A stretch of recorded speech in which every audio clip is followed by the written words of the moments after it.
Ela surgiu da mata no exato momento em que o dia começava a clarear. E naquele segundo, tudo o que eu achava que sabia sobre a natureza se desfez. Não correu, não rosnou, não demonstrou ameaça. Antes de continuar, respire fundo. O que você vai ver agora não é comum, não é encenação, não é sorte. É um momento raro em que a vida selvagem decidiu confiar em um humano. Fique até o final, porque essa história não é sobre um resgate. É sobre quem você se torna quando alguém ou algo precisa de você. A leoa apenas caminhou lentamente até a cerca. O sol ainda não tinha vencido a névoa da manhã e o ar estava pesado, úmido, silencioso demais para um lugar onde predadores vivem atentos. Eu congelei com a mão apoiada no portão de madeira, sentindo o coração bater no ritmo errado. Ela parou a poucos metros de mim. Grande, forte, majestosa, mas havia algo fora do lugar. Os olhos não eram olhos de caça, nem de defesa. Eram olhos cansados, urgentes, carregados de algo que eu só reconheceria depois, desespero contido. Durante alguns segundos, ninguém se mexeu, nem eu, nem ela, nem o mundo. A distância entre nós não era apenas física, era uma fronteira antiga entre espécies que não deveriam se encontrar assim.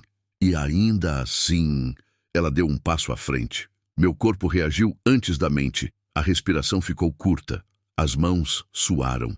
Os músculos endureceram como se eu tivesse sido esculpido ali mesmo, naquele chão batido. Não foi apenas medo. Foi respeito. Foi consciência da fragilidade daquele instante. Eu sabia que qualquer movimento brusco poderia transformar tudo em tragédia.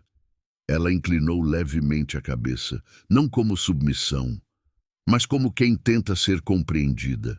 O silêncio era tão absoluto que eu podia ouvir meu próprio coração ecoar no peito. Foi então que ela fez algo que eu jamais esqueceria. Ela olhou para trás, na direção da mata. Depois voltou o olhar para mim e soltou um som baixo, curto, quase um lamento. Naquele momento, eu entendi. Aquilo não era um encontro, era um pedido. Durante muitos anos, minha vida seguiu um ritmo simples. Acordar cedo, cuidar da terra, cuidar dos animais, evitar complicações. Ser fazendeiro naquela região significava aprender a respeitar a natureza, mas também manter distância dela. Onças, leões, predadores. Nós coexistíamos sem cruzar limites, cada um no seu território. Eu sempre acreditei que esse era o equilíbrio. Depois que minha esposa morreu, esse distanciamento se tornou ainda maior. O trabalho virou abrigo, a rotina virou silêncio. Eu evitava envolvimento com pessoas, com problemas, com tudo que pudesse me arrancar da previsibilidade. E agora, uma leoa estava ali, olhando para mim como se eu fosse a última opção. Minha mente começou a listar todos os motivos para ir embora. Era perigoso, era imprudente, era contra todas as regras de segurança. Leões não pedem ajuda, predadores não confiam em humanos, e humanos que ignoram isso não sobrevivem. Mas algo dentro de mim se recusava a virar as costas. A leoa voltou a olhar para a mata, deu alguns passos, parou e olhou novamente para mim. Era um convite silencioso e uma responsabilidade enorme. Minha cabeça dizia, não vá. Mas algo mais profundo, algo que não passava pela lógica, sussurrou. Se você não for, ninguém vai. Naquele momento, eu poderia simplesmente fechar o portão, trancar a cerca, voltar para dentro de casa e fingir que aquilo nunca aconteceu. Mas em vez disso, dei um passo à frente. Lento, cuidadoso, visível. A leoa não recuou, não avançou, apenas esperou. Peguei o rádio, o celular, e caminhei mantendo distância, seguindo a direção que ela indicava. Cada passo parecia um acordo silencioso. Eu não ameaçava, e ela confiava. A mata se fechava ao redor. O cheiro de terra úmida, misturado ao cheiro forte do animal, criava uma tensão constante. Então eu vi. O filhote estava preso entre raízes expostas, em uma pequena vala formada pelas chuvas recentes. Fraco demais para sair, novo demais para sobreviver sozinho. Respirava com dificuldade, o corpo sujo de lama, os olhos ainda fechados. A leoa se aproximou, mas não tocou nele, como se tivesse entendido que aquele momento não era mais só dela. Eu me agachei devagar, falando baixo, mais para mim do que para ela. Cada movimento era calculado, cada segundo parecia durar minutos. Quando toquei o filhote, senti o quão frágil ele era. A vida ali dependia de calma, precisão e respeito. A leoa observava tudo, atenta, pronta para agir se algo desse errado. E naquele silêncio pesado, algo ficou claro para mim. A confiança dela não era cega, era uma aposta desesperada. Eu retirei o filhote com cuidado, limpei a lama, verifiquei a respiração. Ele reagiu. Um pequeno movimento, um sinal mínimo, mas suficiente. A leoa soltou um som baixo, diferente do primeiro, mais suave. Não era gratidão, era alívio. Naquele instante, eu ainda não sabia como tudo terminaria. Não sabia se o filhote sobreviveria, nem o que aquele encontro mudaria em mim.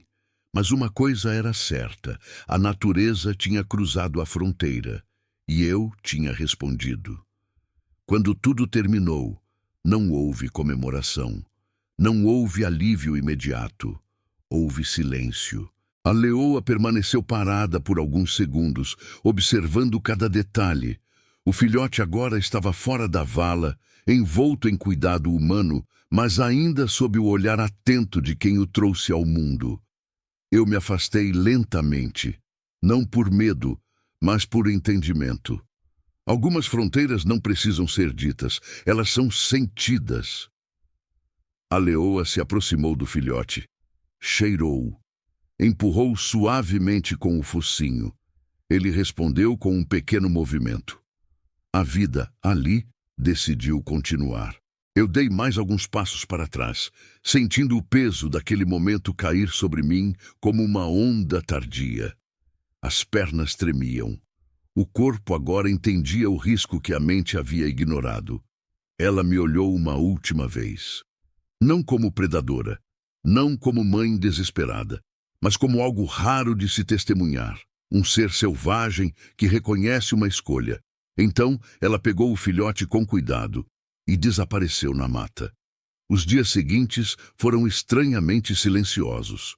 A fazenda voltou ao ritmo de sempre, mas algo estava diferente. O vento parecia mais audível, os sons da mata mais próximos. Eu me pegava olhando para o mesmo ponto da cerca todas as manhãs, como se esperasse que aquela cena se repetisse, mesmo sabendo que não deveria. Resgates reais não terminam quando a câmera desliga. Eles continuam dentro de quem viveu. Passei a prestar mais atenção aos rastros, às pegadas, aos sinais de presença, não por medo, mas por respeito. A natureza não tinha me pedido ajuda novamente, e isso, de alguma forma, era o melhor sinal possível.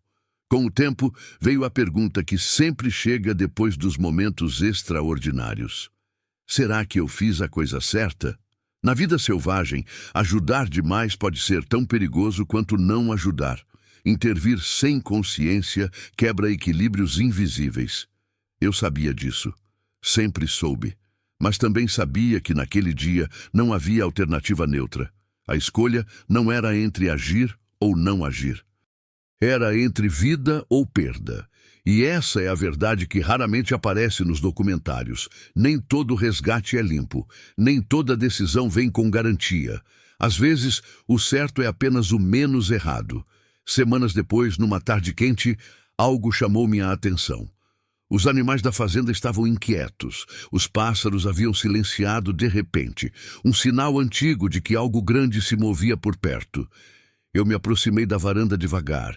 E então vi. À margem da mata, parcialmente escondida pela vegetação, ela estava lá. A mesma leoa, agora mais serena, mais inteira. Ao lado dela, o filhote, maior, mais firme, vivo. Eles não se aproximaram, não atravessaram o limite invisível. Ficaram ali, observando. Não houve gesto, não houve som, mas houve algo que palavras não alcançam. Presença consciente. Por alguns segundos, ou talvez minutos, compartilhamos o mesmo espaço, cada um do seu lado da linha que não deve ser cruzada. Então, como da primeira vez, ela virou e voltou para a mata, levando consigo aquilo que sempre pertenceu àquele mundo. Depois daquele dia, algo em mim mudou de forma definitiva. Não me tornei herói, não virei especialista em resgates, não passei a romantizar a vida selvagem. Pelo contrário, passei a respeitá-la ainda mais. Entendi que compaixão não é domínio, que ajuda não é posse, e que confiança, quando acontece entre mundos diferentes, é um privilégio raro, não um direito. Aquela leoa não me devia nada, e ainda assim confiou. Não porque eu fosse especial, mas porque naquele instante eu fui calmo, eu fui atento, eu fui responsável.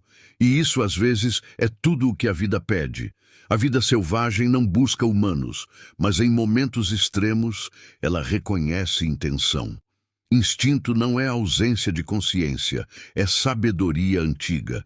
E quando um animal selvagem se aproxima de um humano pedindo ajuda, não é um convite ao controle, é um teste de caráter. Nem todo pedido vem em palavras, nem toda resposta precisa ser grandiosa. Às vezes, a maior prova de humanidade é saber ajudar sem ultrapassar. Aquele dia me ensinou algo que carrego até hoje. Resgatar não é salvar para si, é devolver ao mundo aquilo que nunca foi nosso. Porque às vezes, quando a vida selvagem confia em nós por um instante, é para nos lembrar de quem realmente somos quando escolhemos respeitar.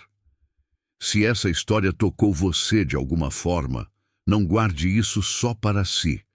Compartilhe com alguém que precisa lembrar que compaixão ainda existe. Deixe um comentário, não sobre o vídeo, mas sobre o que você sentiu. Porque histórias assim não pedem curtidas, pedem consciência, pedem respeito, pedem que a gente escolha, todos os dias, ser digno da confiança que a vida às vezes nos entrega.